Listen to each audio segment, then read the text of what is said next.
today I'm going to be replacing the stock brake line on my 2019 450FX with the Tusk aftermarket steel braided line. So to prepare for this, I need to remove this hand guard, and I am going to clean up around this whole area. And also I have .4 fluid ready to go. I also picked up this brake bleeder vacuum kit from Harbor Freight today, 25 bucks. And I also have a printout of the applicable pages from my service manual, just so I know all the tightening specs when I tighten all the nuts and bolts back up when I'm finishing up. And also it's important to have a container to put the old fluid in. So let's get started. So I've cleaned everything around my master cylinder, and there's a lot of little nooks and crannies. It's difficult to clean everything, so I put plastic wrap around my throttle cable and the handlebar in that area, just as added insurance that dirt won't fall into my new brake fluid when I start filling it back up. I've also removed the headlight, and I have removed the brake line clamp and fork guard on the left side, just to give easy access to the brake line and the caliper. Now once you're ready to start bleeding out the old brake fluid, what I like to do is I like to take a paper towel, I kind of twist it together, and then I kind of wrap it around the reservoir here, master cylinder, and tuck the ends in such a way that it stays. You can use tape or whatever you need to. And then position the handlebar so that your master cylinder is as level as possible. Now make sure you use a screwdriver that fits snugly in these screws so that you don't damage them taking them out. It doesn't take a lot of force to remove the screws. Now I'm going to remove the cover. So I also have another paper towel here, because as soon as I pull this off, I want to capture any fluid that might drip, and then I'm going to place this on my table. Now I have my bleeding tool all set up and ready to go, and we will bleed the brake fluid from the caliper, from the bleeding screw, which is right here under this rubber cover. So remove the rubber cover, and you will need to put on a 8mm wrench. This is a 12-point wrench. This is what you need. You cannot use ratcheting style, because you need to be able to open and close without removing the wrench and turning it around and putting it back on. So you put the wrench on the bleeding screw like this,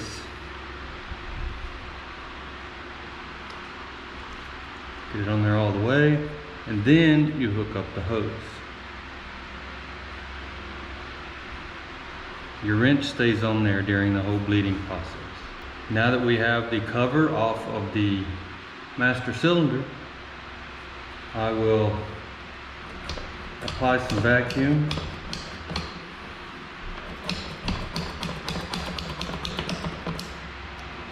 And then I will open this up to start pulling the old fluid out. There you go. See it coming out. I'll continue to apply vacuum. Just keep pulling this fluid all out. You have to keep pumping up the suction.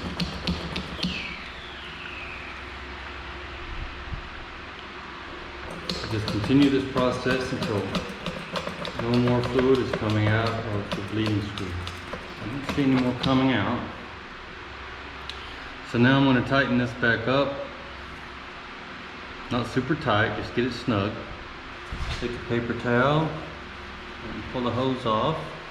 Make sure you don't get old fluid dripping everywhere. So now I can take this off,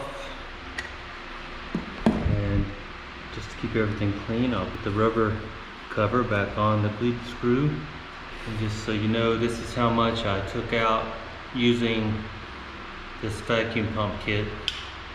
So there's not a whole lot in there. I'm sure there's a little bit more than that, but this is how much that came out. So now what we will do is we'll use a 6mm Allen wrench. In this case I'm using a bit. ratcheting bit, and we will loosen the banjo bolt that holds the stock brake line to the caliper. And again, I'm using paper towels because I don't want old fluid to drip onto the floor. I see some right now coming out.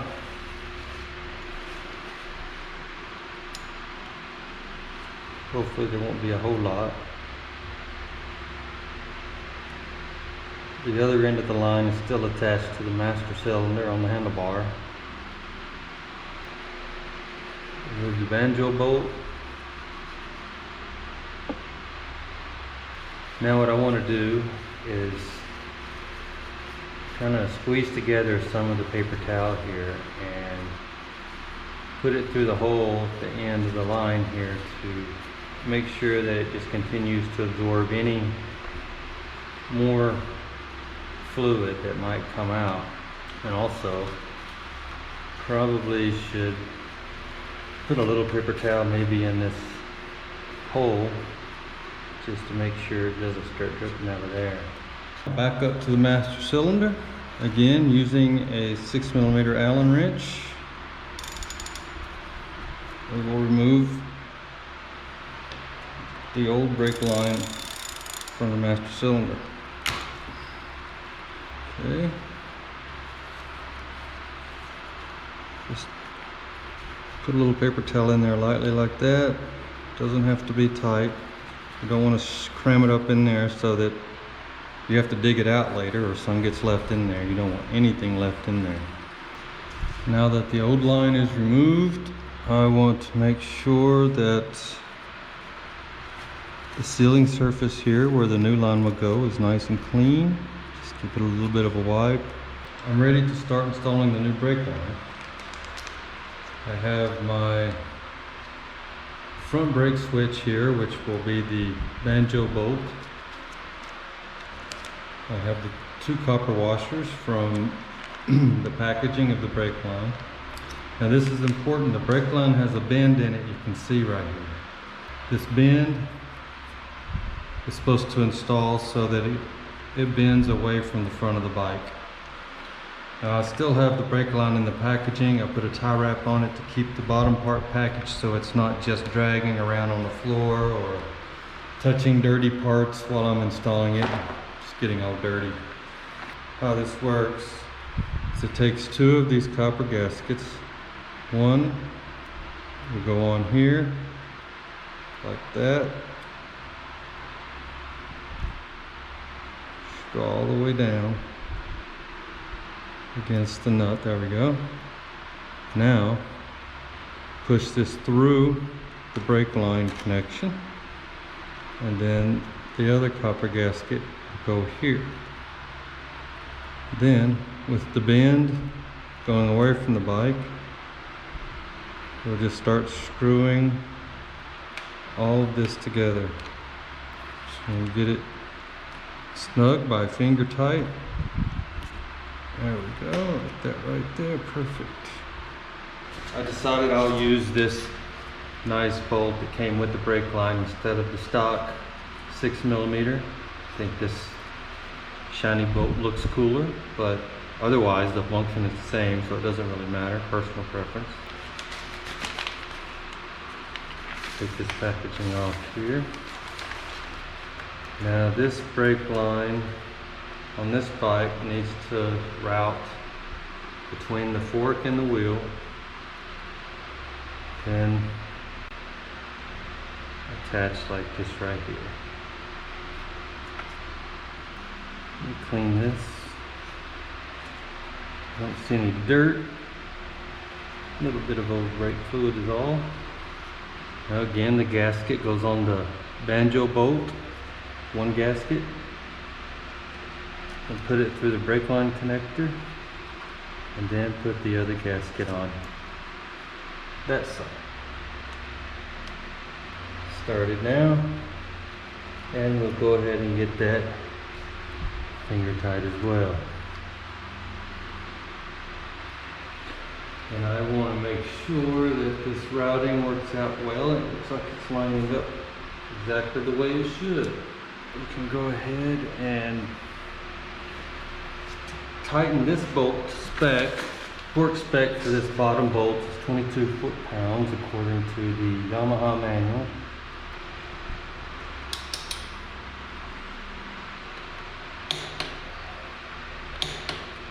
I like to do 2 clicks just to verify. Perfect. So now it's about time to start putting new fluid in the reservoir. I'm going to take a shop cloth because it's basically lint free, and I put a little simple green on it, and I'm just going to go around the outside edge here so I'm getting a little bit of dirt off from around the outside. I'm going to leave that paper towel there because I'm going to start putting fluid in here, and it's going to catch any that might overflow. And there's some old fluid kind of puddled up in the bottom there that I want to get out, so I'm going to use the dry part of this towel and just dab it in there and just soak that fluid up. See, there's quite a bit actually. Just make sure I get as much as I can soaked up. Okay, I think that's got it. Now I just opened my new can of brake fluid here, and once you open it, you're kind of committed to using it because it will start absorbing water from the air, and the more water it absorbs, basically the worse performance you get from it. Fill your reservoir up like that. Okay, perfect. Now I saw online the best thing to do here is to loosen this a little bit, push this in, and tighten this a little bit, and then let this go back out. It's starting to pull the fluid down a little bit in the reservoir.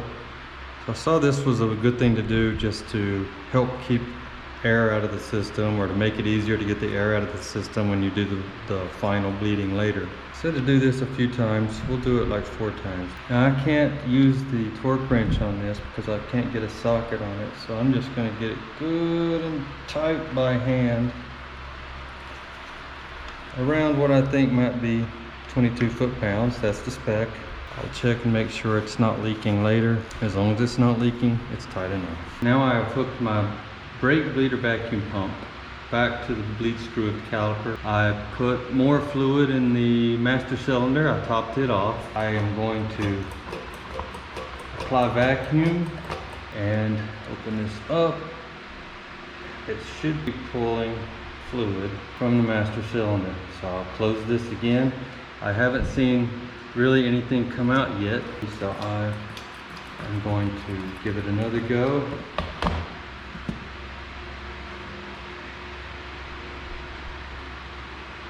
Alright, now I'm starting to see some fluid come out the bleed screw here. So I'm making good progress, pulling new fluid through the new brake line. And so the thing about this is you're always going to get air. It's never going to be just fluid only, using, at least not using this, and let's face it, pretty cheap setup. And the reason is there's going to be an air leak between this hose and the bleeder screw. So when I'm pulling the vacuum on here, it's pulling air in from around the bleed screw and where the hose attaches. It's not just a perfect seal where it's only pulling through the caliper. So at some point I will have to start doing the brake bleed the old-fashioned way. So now I've changed to doing it what I'm calling the old-fashioned way, which is instead of using the vacuum pump kit to pull vacuum and pull the brake fluid through, I'm actually going to use the lever, the brake lever, to push it through. And I'm going to use this to open and close it. So how this works is I apply pressure to the lever, it'll pull in and it'll basically stop at a certain level. And then when it's pressurized, and then I'll open this. When I open this, the brake lever will completely collapse. At that point, while I'm still holding the brake lever, then I close this. I don't release the brake lever until I've closed this. If I do, I could suck air into the system. So this is a manual way of doing it. It's a little bit tedious, but this is how we have to do it to finally get all the air out of the line. And it may take a while. Again, you don't want your master cylinder to go completely empty, because if you do that, you're going to suck in air. So I will add more brake fluid to the master cylinder and you'll see how this works. Now I'll pull the lever in and it stops, and then I crack the lead screw a little bit and the lever goes all the way down, and you'll see I've got clean fluid in the hose. I'll just keep repeating this process. I did see a little air come out. It's probably going to take a while before all the air comes out. So now I'm squeezing the lever. Then I'm releasing this. See, there's a little air, a couple of air bubbles there. I open this just a little. The lever goes all the way in up here. And then I close this completely, and then I release the lever. And when I release the lever, it pulls in new brake fluid. And I just continue the process till I'm certain that I've got all the air out. What I'm doing is I'm compressing the lever like this, and then I am loosening the bleed screw, and you can see the lever goes all the way in. Tighten the bleed screw and then release. I've already carefully wiped off around the sealing edges of the cap. It only goes in one way. And there's also this little white piece of, looks like styrofoam. And when you remove the cap, make sure you see how that is. It actually was stuck to the lid just like this, but it does come off.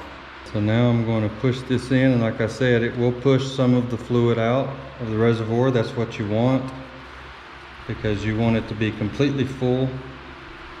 You don't want it to have, you know, room for air to be in there. Now you can definitely see that fluid came out from around the cap. Let's go ahead and get the screws in. I'm not tightening that one all the way. I'm going to make sure I do an even tighten. Now there is a torque spec on this, but I'm just going to get it nice and hand tight, about the right amount of torque that it needs by hand. Now all I need to do is clean up around it. I've got my brake switch connected, and I will put my headlight back on. I'll hook up my brake light and make sure it's working. I'll put my brake line and the clamp on the fork protector, reinstall that, and that's how it's done. Once you're done, just take the remaining fluid that you have in your new bottle and pour it in with the old. Once you've removed this seal here, the cap alone is not enough. It's not a good seal. Always use a brand new fresh bottle of brake fluid when you bleed your brakes or replace your fluid. And here's one more tip while we're on the subject of brakes. If you have the aftermarket brake light kit for your YZ450FX 2019 or similar model, then you know that when you route the rear brake light wiring from the rear brake switch on your master cylinder, that you have to keep it away from your hot exhaust. Well, I found a way to do that pretty easily, which is put a tie wrap right here. Then when you install your rear cover, if you position a tie wrap properly, the rear cover will clamp it against the frame right here and hold it away from your exhaust. I've never had a problem with that coming out. It's always stayed there. It's never come out. Think about a medium-sized tie wrap, and then the head of the tie wrap pointed in towards your exhaust. And then when you put your rear cover on, it'll clamp it nice and neat right there.